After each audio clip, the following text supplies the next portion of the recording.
Saat itu, Anandi telah mengetahui bahwa Kalyani telah melamar Sip untuk dirinya. Kemudian, Anandi berteriak memanggil semua orang. Mereka pun tampak terkejut dan langsung menghampiri Anandi dan bertanya apa yang terjadi. Saat Kalyani menenangkannya dan menyentuh bahunya, Anandi malah menyingkirkan tangannya. Anandi pun bertanya mengapa Kalyani melakukan ini. Kalyani pun bingung dengan perkataan Anandi. Lalu, Anandi bertanya lagi mengapa Kalyani ingin menikahkan dia dengan Sip. Dia mengingat bagaimana Kalyani mengundang Sip melalui dirinya dan bagaimana dia terus-menerus mengirimnya untuk bertemu Sip dengan banyak alasan. Terlihat Anandi begitu sedih. Dia berkata bahwa hubungannya dengan Jagdish akan berakhir selamanya dan di sisi lain Kalyani sibuk dengan niatnya untuk menikahkannya kembali. Kalyani pun tak bisa berkata-kata. Kemudian Anandi berkata bahwa dia sangat percaya kepada neneknya dan sekarang Kalyani membuatnya kecewa karena dia tak meminta persetujuannya terlebih dulu saat berniat untuk menikahkan dia dengan Sip. Anandi terus bertanya mengapa mereka semua mengambil keputusan besar dalam hidupnya tanpa memberitahunya.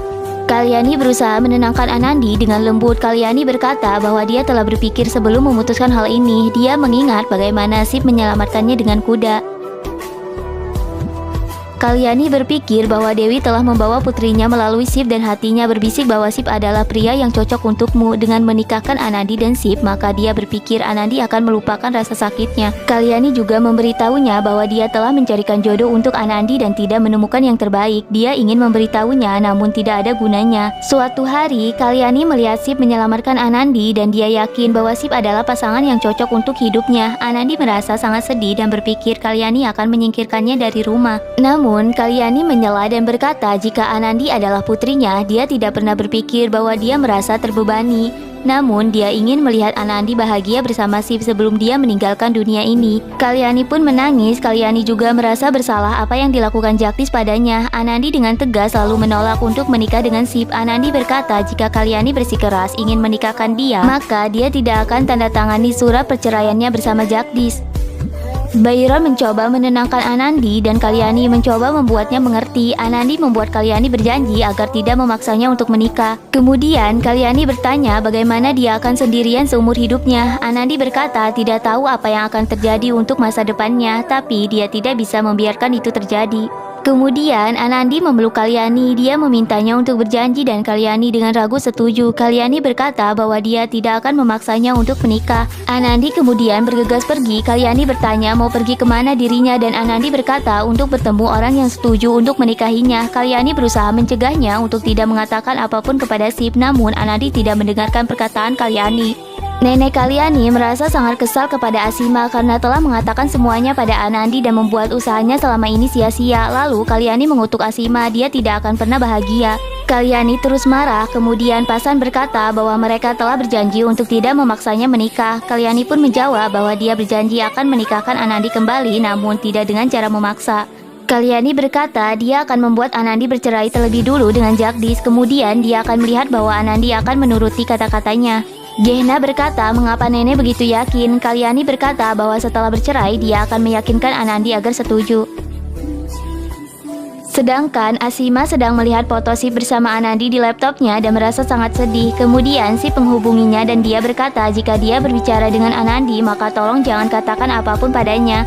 Asima dengan tidak enak berkata bahwa dia sudah memberitahunya. Pada saat itu, Anandi datang dan berteriak memanggilnya. Sip yang sedang menelepon terkejut melihat Anandi begitu marah. Anandi berteriak pada Sip dan berkata bagaimana dia bisa melakukan itu. Dia membantunya mendapatkan bantuan pemerintah untuk sekolahnya. Kemudian setelah itu dia malah ingin menikahinya. Sip mencoba menjelaskan dan akan mendekatinya, namun dia tidak sadar Sip belum memutuskan panggilan Asima. Anandi memperingati Sip agar tidak mendekat. Dia memintanya untuk tidak merasa kasihan padanya. Anandi berkata bahwa suaminya meninggalkannya bukan berarti dia butuh dikasihani oleh siapapun.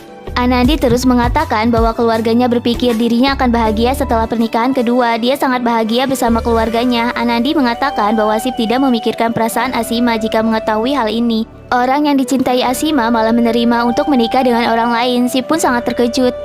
Asima juga mendengar hal itu merasa tidak enak. Anandi mengungkapkan kepada Sip bahwa dia tidak adil kepada Asima yang sangat mencintainya. Sip meyakinkan Anandi bahwa Asima hanyalah temannya. Anandi mengatakan bahwa Sip adalah berhati batu, lalu Anandi pun pergi.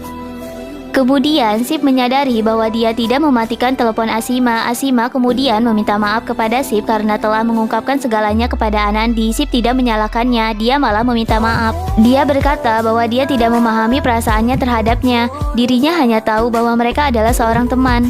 Asima terpaksa berbohong kepada Sip dengan memberitahu bahwa dia tidak jatuh cinta kepadanya. Sip pun lega mendengar hal itu. Asima memberitahu Sip bahwa gadis impiannya adalah Anandi. Mereka diciptakan untuk bersama. Asima berkata lagi bahwa dirinya akan selalu menjadi sahabat dan dia harus jadi milik Anandi. Sip tidak yakin dengan hal itu. Kemudian mereka pun menutup teleponnya. Asima berpikir dia harus menyatukan Sip dengan Anandi. Di Mumbai, Gauri sedang bersiap-siap untuk pergi bekerja. Di sana, Gauri masih tidak mau berbicara dengan Jagdish. Lalu Jagdish tidak peduli, dia malah merasa sangat baik jika tidak berbicara dengan Gauri.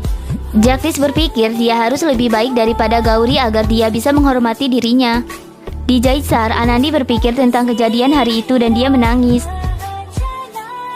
Asima kemudian menghubungi Anandi. Anandi berkata Asima pasti tidak enak tentang niat Sip untuk menikahinya. Asima memberitahu Anandi bahwa dirinya tidak jatuh cinta kepada Sip tetapi dirinya hanya bersahabat. Lalu Asima meminta Anandi untuk menerima lamaran Sip. Dia berpesan padanya untuk melupakan masa lalunya dan melanjutkan hidupnya. Namun Anandi menolak. Dia berkata dirinya telah terluka oleh pengkhianatan cinta. Jadi dia tidak ingin mengulangi hal itu. Anandi meminta Asima untuk tidak membicarakan hal itu lagi.